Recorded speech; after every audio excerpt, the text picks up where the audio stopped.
Olá pessoal, dando início à nossa aula, disciplina de algoritmo e lógica de programação. Bom, na aula de hoje nós vamos trabalhar os seguintes tópicos: estruturas básicas de controle de algoritmo e também vamos verificar como que nós podemos aplicar essas estruturas condicionais dentro de um algoritmo. Inicialmente, a gente tem que entender ou compreender o que é uma sequência lógica de comandos.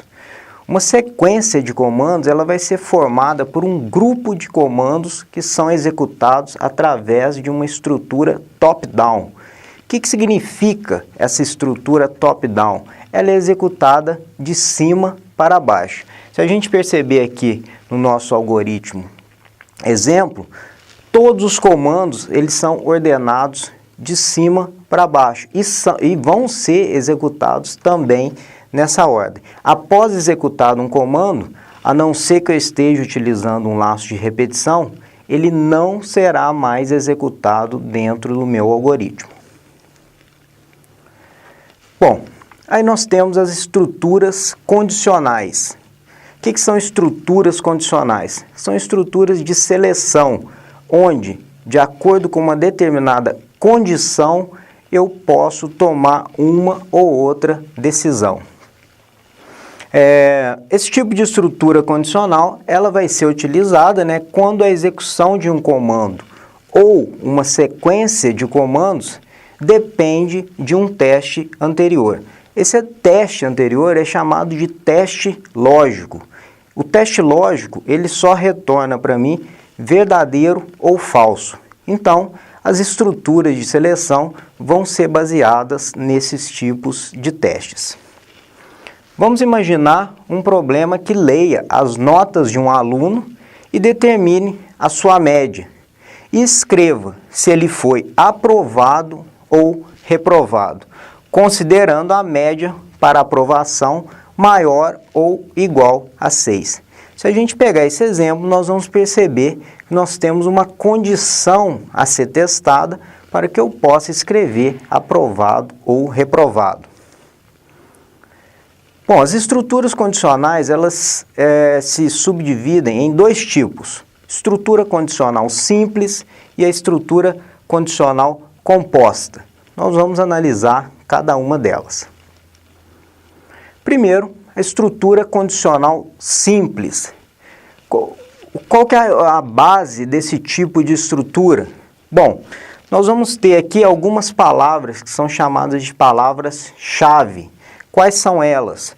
O se, o então e o fim se. Essas são palavras obrigatórias em uma estrutura condicional simples. O que eu vou ter após o então são os comandos, caso essa minha condição aqui seja verdadeira. Então ele testa se a condição é verdadeira e executa o que estiver dentro do então. É uma obrigatoriedade, tá? O fim se para todo se que você estabelecer dentro do seu algoritmo. Um exemplo simples: se A for maior que B, então eu escrevo o valor de A. Aqui um outro exemplo, um pouco mais complexo, seria se x é igual a y e o z for igual à palavra teste, então eu faço o z receber x mais y e escrevo z. Ok? A estrutura E, nós já trabalhamos nela ao longo da disciplina, então acredito que ela já esteja tranquila para todos. Basicamente, ela vai verificar se as duas proposições são verdadeiras para que ele possa entrar aqui dentro do então. Bom, para a gente fixar a estrutura condicional se simples, nós temos um exemplo completo aí. No nosso exemplo, é declarada uma variável do tipo inteira. Eu solicito para que seja digitado um número e atribuo esse número à minha variável A. Na sequência, eu faço o teste lógico. Se o A foi igual a 6, então eu vou escrever condição verdadeira. E depois também escrevo o valor E e o valor de A que foi digitado pelo usuário. Não esquecendo do fim C e do fim algoritmo que está relacionado à palavra início. Sempre lembrando, pessoal, que o então ele deve ficar na própria linha do se. Se você colocar o então na linha de baixo, no caso nós estamos utilizando o software Visual, ele vai dar um errinho até que você coloque o então na linha de cima, ok?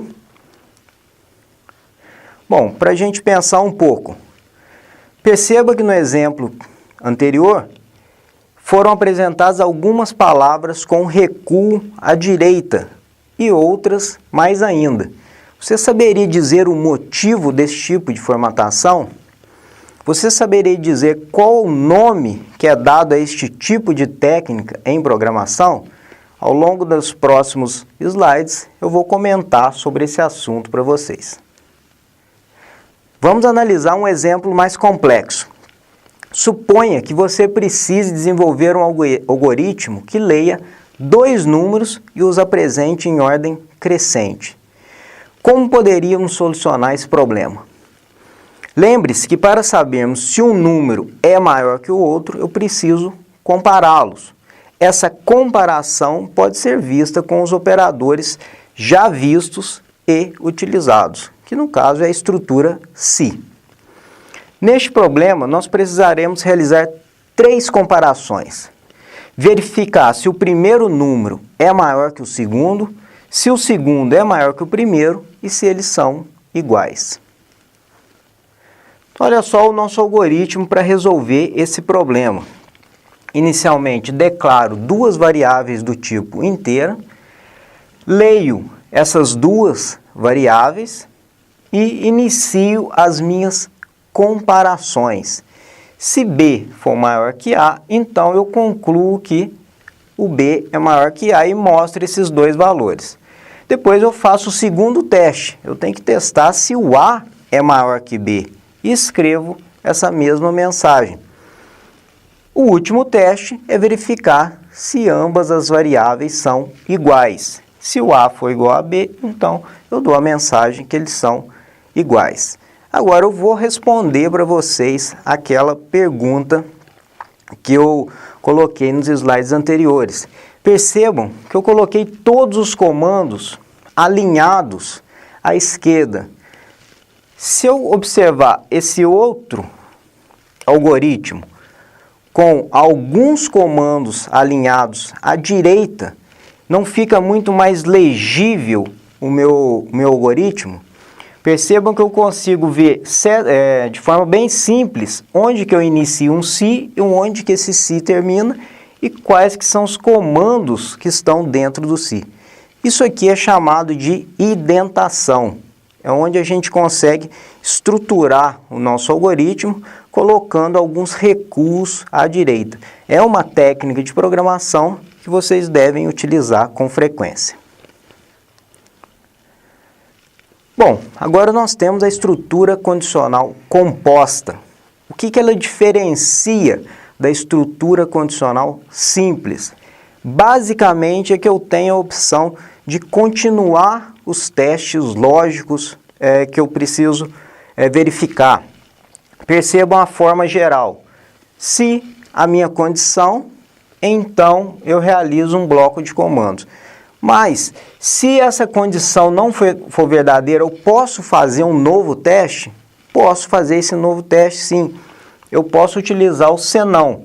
No exemplo anterior, em que a gente tinha 3 testes lógicos, eu poderia simplesmente utilizar o senão para resolver esse mesmo problema. Seria uma outra forma de solucionar o problema que eu tenho. Bom, segue os mesmos princípios. Se, então, senão e fim C são palavras-chave e devem aparecer no nosso algoritmo. Aqui um exemplo relacionado à leitura de 2 números. Se o B for maior que A, então eu já dou a mensagem que B é maior que A. Se não, se o A for maior que B, então eu escrevo A maior que B. Caso contrário, A e B são iguais. Por quê? Porque eu já testei as duas possibilidades anteriores. Qual que foi a possibilidade que sobrou? Deles serem iguais. Então, eu não preciso fazer o teste deles serem iguais, como eu fiz nos slides anteriores. Agora nós temos o comando de seleção múltipla. O comando de seleção múltipla ele vai ser basicamente utilizado para que nós possamos criar listas de opções. A estrutura dele é composta de uma escolha através de uma expressão que é passada pelo usuário e eu faço os testes. Caso seja selecionada uma determinada expressão, eu coloco uma sequência de comandos. Caso seja selecionada uma outra expressão, uma outra sequência de comandos. O que é palavra-chave aqui? Palavra escolha é palavra-chave, palavra caso é chave, outro caso também é chave e fim escolha é chave. Olha um exemplo. Nesse tipo de exemplo aqui, eu solicito para o usuário informar o número do mês. Eu vou escrever na tela opção 1 janeiro, 2 fevereiro, 3 março, e após ele inserir um desses valores, 1, 2 ou 3, ou qualquer outro valor, porque eu faço esse teste aqui embaixo, eu vou escrever na tela para ele o mês correspondente àquele valor que ele me informou.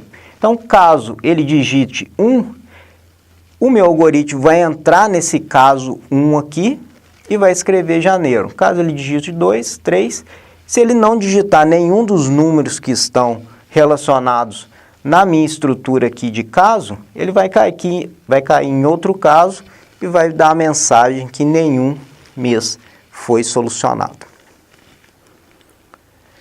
Bom, pessoal, com isso a gente encerra as estruturas de seleção, o se, a estrutura de seleção simples e a estrutura de seleção composta e também a estrutura de escolha, ok? Um grande abraço a todos e até a nossa próxima aula.